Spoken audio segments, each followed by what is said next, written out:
प्यारे विद्यार्थियों, SV children academy Rawla मंडी के इस ऑनलाइन प्लेटफॉर्म पे आपका स्वागत है। जैसे कि आपको पता है, आपको लगातार वीडियो उपलब्ध करवाए जा रहे हैं 10वीं क्लास के विद्यार्थी सभी विषयों के, और आशा करते हैं कि आप बढ़िया तरीके से उन्हें पढ़ते होंगे। जैसे अभी आपने रिजल्ट देखा है 10वीं क्लास का, बहुत बढ़िया रिजल्ट रहा है। उस रिजल्ट के रिकॉर्ड को भी तोड़ना है। जो 93% टॉप पर रहा है उसको भी तोड़ना है, और उसको तोड़ने के लिए आपको सामाजिक विज्ञान में 90+ नंबर लेके आने पड़ेंगे। अगर आप सामाजिक विज्ञान में 90+ नंबर लेके आते हो तो आप 93 के रिकॉर्ड को तोड़ोगे और आपके 95% पक्के हैं। तो कड़ी मेहनत जज्बे के साथ आपको 10वीं क्लास के जो विद्यार्थी हो बढ़िया तरीके से आपको तैयारी करनी है, ताकि आने वाले एग्जाम आपके लिए इंपॉर्टेंट हो और घर बैठे आप इनका बढ़िया तरीके से अध्ययन करोगे तो आपको सफलता निश्चित मिलेगी। और जैसे ही हमारा विद्यालय लगेगा, हो सकता है 1 महीने 2 महीने बाद जब लगेगा तो हम दोबारा इनको पढ़ेंगे और पूरा एकदम तैयारी इस मैटर को कर लेंगे। तब तक आप आराम से घर पे बैठ के सुरक्षित इनको पढ़िए। देखो, विषय सामाजिक विज्ञान और लगातार हमारा पहला पार्ट चल रहा है स्वर्णिम भारत 1206 ईस्वी तक, और पार्ट नंबर 10 की बात कर रहे हैं। 9 पार्ट हमने पढ़ लिए। हम स्टार्ट कहां से करते हैं? जो विद्यार्थी अब देखने लगे, मैं बता देता हूं। पहला पार्ट महाजनपद से हमने स्टार्ट किया। महाजनपद, राजस्थान में जनपद, मौर्य वंश, चंद्रगुप्त मौर्य पढ़ा हमने। अब हम लगातार अशोक के 2-3 वीडियो देखे। अब हम पढ़ रहे हैं मौर्य प्रशासन। मौर्य की क्या प्रशासन थी, कैसी सैनिक व्यवस्था थी, कैसी न्याय व्यवस्था थी, कैसे समाजवाद था, सब चीजें हम इसको लगातार पढ़ रहे हैं। और मैं आशा करता हूं सारे विद्यार्थी बढ़िया तरीके से पढ़ रहे हैं, क्योंकि सामाजिक विज्ञान ऐसा विषय है जिसमें सबसे कम नंबर बनते हैं। बस वजह आप इसको बढ़िया गहराई से नहीं पढ़ते, और मैं आपके साथ मिल चुका हूं। अब आपको गहराई से तैयारी करूंगा। आपके श्योर है 90+ नंबर बनेंगे। इस टारगेट को आपको लेना है। तो मौर्यों की न्याय व्यवस्था कैसी थी, लास्ट रह गया। मौर्य प्रशासन की न्याय व्यवस्था, न्याय कैसे करते थे। आज जैसे हमारे भारत में सर्वोच्च न्यायालय ना, सुप्रीम कोर्ट, और राज्यों के अंदर हाई कोर्ट होते हैं, जिलों के अंदर जिला न्यायालय होते हैं, वैसे इनकी भी प्रक्रिया थी। न्याय करने की जो व्यवस्था थी उसके बारे में हम अध्ययन करेंगे। तो देखो, सम्राट किसको कहा गया? जो केंद्र राजा हुआ करता था, न्याय व्यवस्था का सर्वोच्च अधिकारी था। जो सम्राट था वो न्याय व्यवस्था का सर्वोच्च अधिकारी था। जैसे आज हमारे देश में पूरे सुप्रीम कोर्ट का एक मुख्य न्यायाधीश होता है, वैसे ही पूरे राष्ट्र का सम्राट जो है वो न्याय व्यवस्था का सर्वोच्च अधिकारी था। अंतिम अपील इस पे पास लगती थी। निचले स्तर पर ग्राम न्यायालय थे। जब नीचे जो एकदम गांव में कौन से थे? ग्राम न्यायालय थे, जहां ग्रामीण व ग्रामवद अपना निर्णय लेते थे। गांव में अगर कोई झगड़ा हो जाता था, कोई विवाद होता था, तो उसका निर्णय ग्राम का या तो प्रधान ग्रामणी, जैसे आज हमारा कभी देखना गांव में जब विवाद होगा ना तो राजीनामा कहते हैं, अपने राजीनामा करते हैं ना, मिलके जो विवाद होता है उसको सलटाते हैं, वो सरपंच करता है, सरपंच के पास जाते हैं। वो होता था ग्रामीण, या फिर कोई बुजुर्ग, गांव का बुजुर्ग जिसकी बात मानते थे, ठाकुर होता था, ठिकानेदार ठाकुर होता था, वो अपना निर्णय लेता था। अब देखो, सबसे नीचे होती थी ग्राम से ऊपर होती थी संग्रहण से ऊपर द्रोणमुख, द्रोण से ऊपर होती थी स्थानीय, और स्थानीय से ऊपर होते थे जनपद स्तर के न्यायालय होते थे। और जनपद के बाद क्या आता है? महाजनपद। और महाजनपद मौर्य प्रशासन का था, मगध महाजनपद था। और मगध की राजधानी क्या थी?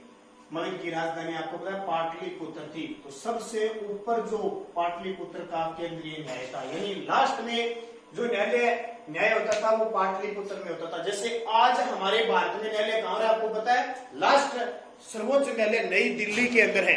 सर्वोच्च न्यायालय कहां पे है? नई दिल्ली के अंदर अंतिम होता है। वैसे ही इन मौर्य प्रशासन में अंतिम कहां होता था? पाटलिपुत्र के अंदर होता था। ये बात इंपॉर्टेंट है, याद रखना। दोबारा फिर बता देता हूँ, क्योंकि मुझे उम्मीद है कि अब की बार जो एग्जाम में क्वेश्चन आएगा ना, इस न्याय प्रशासन से आ सकता है। क्वेश्चन क्या आएगा?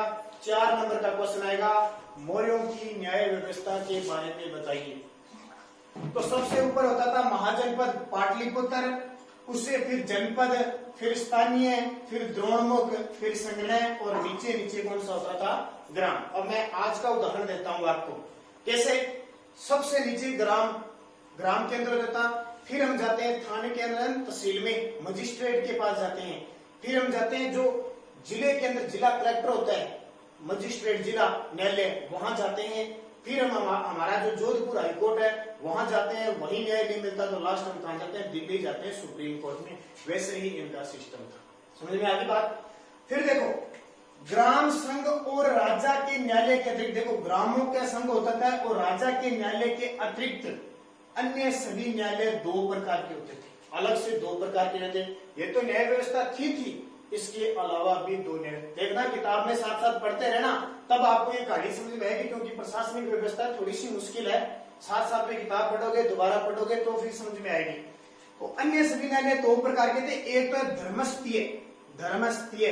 अब धर्मस्थीय का नाम आते ही आपके दिमाग में सीधा आएगा, धर्म के मामले होते थे, कोई धार्मिक ही इसका न्याय करता होगा। तो इसमें धर्म शास्त्र में निपुण धर्मस्थ व 3 अमात्य करते थे। ठीक है, धर्म शास्त्र में जिसको धर्म के रूप न्याय किया जाता था, नीति क्या कहती है, धर्म क्या कहता है, उसमें निपुण कोई ब्राह्मण हो सकता है, राजपुरोहित हो सकता है, और 3 अलग से अमित्य होते थे, प्रधान होते थे। ये मिलकर क्या करते थे, न्याय करते थे। यह एक प्रकार की दीवानी अदालतें थी। दीवानी अदालतें जिसमें क्या होता था, चोरी, कोई चोरी का मामला हो, कोई डकैती का मामला हो, कोई लूटपाट का मामला हो, जिन्हें साहस कहा गया, यानी साहस कहा गया। चोरी, डकैत, लूटपाट के जितने भी मामले हैं जिन्हें साहस कहा गया, इस न्यायालय के अंदर आते हैं। कौन से, धर्मस्थीय न्यायालय के अंदर आते हैं। कौन से, चोरी, डकैत, लूट के मामले।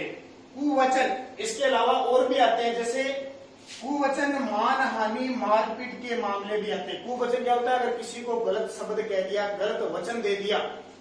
मानहानि, किसी से पैसा लिया हुआ वापस नहीं लुटाया, या उसको किसी को घाटे में डाल दिया, कृषि के क्षेत्र में, पशुपालन के क्षेत्र या व्यापार के क्षेत्र में, तो मानहानि का आरोप लग सकता, या किसी के साथ मारपीट कर दी। ये सारे मामले भी इसके अंदर आते थे, धर्मस्थीय के अंदर आते थे। इसका न्याय कौन करता था, धर्म शास्त्र में निपुण धर्मस्थीय और 3 अमात्य मिलकर करते थे। जिन्हें अब देखो कुवचन, मानहानि और मारपीट के जो मामले आते थे, उन्हें क्या कहते थे, वाक परुष्य। वाक परुष्य मतलब जब बोलने में कोई गलती की जाती है, बोलने वाली कोई भी गलती होती है, वो वाक परुष्य या दंड परुष्य कहा गया है। इसको वचन, मानहानि या मारपीट के मामले आते हैं, उन्हें वाक परुष्य या दंड परुष्य कहा गया। अब देखो एक तो हो गया धर्मस्थीय, दूसरा आता है कंटक शोधन न्यायालय। अब इस कंटक शोधन न्यायालय में क्या होता है, इसमें फौजदारी अदालतें थी। क्या थी, फौजदारी अदालतें थी। जितने भी युद्ध संबंधी हो, देशद्रोही से संबंधित हो, वो सारे मामले किसमें आते थे, फौजदारी के अंदर आते थे। तो ये फौजदारी अदालतें थी। 3 प्रतिष्ठित, 3 बड़े प्रदेश के 3 बड़े न्यायाधीश कह सकते हैं, प्रधान कह सकते हैं, और 3 ही अमात्य मिलकर न्याय करते थे। 3 प्रदेश के 3 उच्च कोटि के ज्ञाता और 3 मंत्रियों में से हो सकते हैं, 3 अमात्य मिलकर इसका क्या करते थे, न्याय करते थे। जैसे आपने नाम सुना ना अकबर के नवरत्न, अकबर के नवरत्न नाम सुना ना, तो नवरत्न अकबर को सलाह देते थे, उनका एक संगठन था। वैसे ही इसमें ये 3 प्रतिष्ठित और 3 अमात्य थे। अब नगर का जो न्यायाधीश हुआ करता था उसको व्यावहारिक महामात्र कहा जाता था। नगर के न्यायाधीश, क्योंकि अलग नगर अलग थे, गांव अलग थे, अलग अलग थे, तो न्यायाधीशों की तो बहुत जरूरत पड़ती, इतना बड़ा हिंदुस्तान था। तो नगर का जो न्यायाधीश हुआ करता था उसको व्यावहारिक महामात्र तथा जनपद न्यायाधीश को, जो जनपद का न्यायाधीश हुआ करता था, हम पहले पाठ के शुरुआत में पढ़ चुके हैं, जनपद और महाजनपद। बहुत सारे जनपदों से मिलकर क्या बना, महाजनपद। तो जनपद, मान लो आज का क्या कह सकते हैं, आज का जो आपका जिला होता है वो जनपद था। क्या कह सकते हैं, छोटे छोटे राज्यों में बंटा हुआ था। उनका जो न्यायाधीश होता था उसको रज्जुक कहते थे। याद रखना, जनपद न्यायाधीश को रज्जुक कहते हैं और नगर न्यायाधीश को व्यवहारिक महामात्र कहते हैं। चाणक्य के अनुसार, अब इस चाणक्य को जानते हो ना आप कौन है, ये चाणक्य कौन है, चंद्रगुप्त मौर्य का प्रधानमंत्री था। चाणक्य जिसी को कहते हैं कौटिल्य के अनुसार कानून के 4 अंग हैं। चाणक्य के अनुसार कानून के 4 अंग हैं। कौन कौन से, धर्म, व्यवहार, चरित्र और शासन। धर्म, व्यवहार, चरित्र और शासन 4 चाणक्य के अनुसार कानून के 4 अंग है। चारों ध्यान रखना। अब देखो, ये तो थी न्याय व्यवस्था। मौर्यों की न्याय व्यवस्था बहुत सुदृढ़ थी। लोग सारे लोक कल्याणकारी राज्य करते थे, सब खुश थे, न्याय बहुत बढ़िया थी। जनता को देखकर, उनके काम को देखकर ही न्याय किया जाता था और न्याय वास्तविक रूप से राजा सही करता था। मौर्यकालीन समाज के साथ अब सामाजिक व्यवस्था भी पढ़नी पड़ेगी। हमने आर्थिक समस्या पढ़ ली, सैन्य व्यवस्था पढ़ ली, तो ये चीजें भी हमें पढ़नी पड़ेगी। तो मौर्यकालीन समाज कैसा था? सबसे पहले देखो, अर्थशास्त्र पुस्तक किसकी है? कौटिल्य की। इसको हम कहते हैं चाणक्य। ध्यान रखना, चाणक्य, कौटिल्य और विष्णुगुप्त तीनों एक ही नाम है और उसने पुस्तक लिखी थी अर्थशास्त्र। कौन सी लिखी? अर्थशास्त्र पुस्तक लिखी थी, जिसके मौर्य जो प्रशासन रहता है उसके बारे में जानकारी मिलती है। एक पुस्तक है इंडिका। इंडिका किसने लिखी थी? मेगास्थनीज। अगर आपको याद है तो सेल्यूकस निकेटर ने इस मेगास्थनीज को चंद्रगुप्त मौर्य के दरबार में राजदूत बनाकर भेजा था। आपने पीछे पढ़ा होगा, मौर्य साम्राज्य जहां से स्टार्ट होता है। और इस मेगास्थनीज ने इंडिका नामक पुस्तक लिखी थी। इस इंडिका में भी मौर्य प्रशासन के बारे में जानकारी मिलती है। वह अशोक के अभिलेखों से, बहुत सारे अभिलेख पढ़े थे ना अपने अशोक के, अशोक के अभिलेखों से जानकारी मिलती है किसकी? मौर्य काल में समाज कैसा था, सारी की सारी जानकारी इस मौर्य काल में मिलती है। कौटिल्य ने वर्णाश्रम को सामाजिक संगठन का आधार माना है। वर्ण आश्रम को सामाजिक संगठन का आधार माना है किसने? कौटिल्य ने। वर्ण आश्रम कौन से? 4 आश्रम है, आपको पता होगा। गृहस्थ आश्रम 0 से 25 साल, 0 से 25 साल होता है ये, सॉरी, ब्रह्मचार्य आश्रम। कौन सा? ब्रह्मचार्य आश्रम।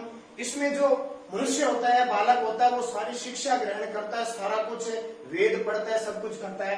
फिर होती है दूसरी 25 से 50। इसमें आदमी गृहस्थ आश्रम, गृहस्थी में पड़ जाता है 25 से 50। चौथा होता है 50 से 75, ये होता है वानप्रस्थ आश्रम। वानप्रस्थ आश्रम होता है, वनों की ओर गमन करता है। और 75 से 100 वर्ष होता है संन्यासा आश्रम। व्यक्ति सब कुछ मोह त्याग कर संन्यास ग्रहण कर लेता है। इस प्रकार पूरे 100 साल डिवाइड किए जाते हैं। ये 4 क्या हो गया? वर्णाश्रम। और 4 वर्ण भी है। कौन कौन से? धर्म, काम, मोक्ष। ठीक है, धर्म, अर्थ, काम, मोक्ष, ये वर्णन भी है। उसके अलावा देखो अन्य जातियां, ये तो 4 जातियां है ही। कौन कौन सी? ब्राह्मण, क्षत्रिय और वैश्य। 4 जातियां मुख्य कौन सी मानी है समाज में? देखो, ये वर्णाश्रम के अंतर्गत आती है 4 जातियां, मुख्य 4। एक आती है ब्राह्मण, ठीक है, सबसे उत्तम। फिर आते हैं क्षत्रिय,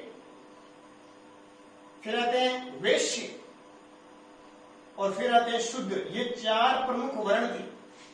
ब्राह्मण जो मुंह से उत्पन्न हुए, सबसे कोई भी काम करते हैं अपने ब्राह्मणों से सलाह लेते हैं ना, सबसे पूजन ब्राह्मणों का होता है। क्षत्रिय जो योद्धा होते हैं, युद्ध लड़ते हैं। वैश्य जो व्यापार करते हैं। क्षत्रिय भुजाओं से उत्पन्न हुए हैं। वैश्य जांगों से, ये जो जांगें होती है, जांगों से व्यापार करते हैं। शूद्र जो निम्न जाति के होते हैं, जो राजा महाराजाओं की सेवा करते थे, ये कहां से हुए हैं? पैरों से जिनका जन्म हुआ है। तो ये 4 ब्राह्मण, क्षत्रिय, वैश्य, शूद्र के अलावा अन्य जातियां देखो। कौटिल्य ने अन्य जातियां मानी। निषाद पहले जातियां चलती थी। पार्सव, रथकार, शता, विदेहक, सूत और चंडाल आदि। इनके अलावा, इन 4 के अलावा ये जातियां भी थी। कौन कौन सी? निषाद, पार्सव, रथकार, शता, विदेहक, सूत, चंडाल आदि। इंडिका में, इंडिका नाम आते ही मैगस्थनीज की पुस्तक होगी। इंडिका में 7 जातियां बताई है। मैगस्थनीज ने क्या कहा इंडिका में कि भाई 7 जातियां कौन कौन सी? दार्शनिक जो आगे की सोचता है, किसान, पशुपालक, शिकारी, कारीगर जो शिल्पकार होते हैं, सैनिक, निरीक्षक, सभासद व अन्य शासक वर्ग। ये सारा क्या था? सामाजिक व्यवस्था थी। इसके अलावा देखिए, सामाजिक व्यवस्था में बात करें तो जो स्त्रियों की स्थिति अच्छी नहीं थी, स्त्रियों की स्थिति अच्छी नहीं थी, फिर भी पुनर्विवाह करने का उन्हें अधिकार था। क्या था? पुनर्विवाह करने का और नियोग की अनुमति थी इनकी स्त्रियों की। स्त्रियों की स्थिति इतनी सम्मानजनक तो नहीं थी, फिर भी पुनर्विवाह व नियोग का अधिकार प्राप्त था। तो ये इस प्रकार हो जाता है मौर्य प्रशासन आपका पूरा। मौर्य प्रशासन की कहानी सारी की सारी पूरी हो जाती है।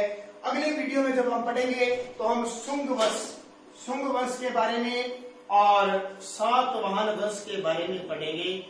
हम इस वंश में क्या पढ़ेंगे कि हमने देखा मौर्य वंश का अंतिम शासक बृहद्रथ को मारकर पुष्यमित्र शुंग गद्दी पर बैठता है और एक नया वंश कौन सा चलाता है, शुंग वंश। ये कल के वीडियो पढ़ेंगे।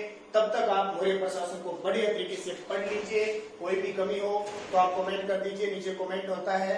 और बढ़िया आप पढ़ें, अध्ययन करें, आपके SST सामाजिक विज्ञान में एकदम फुल नंबर श्योर बनेंगे।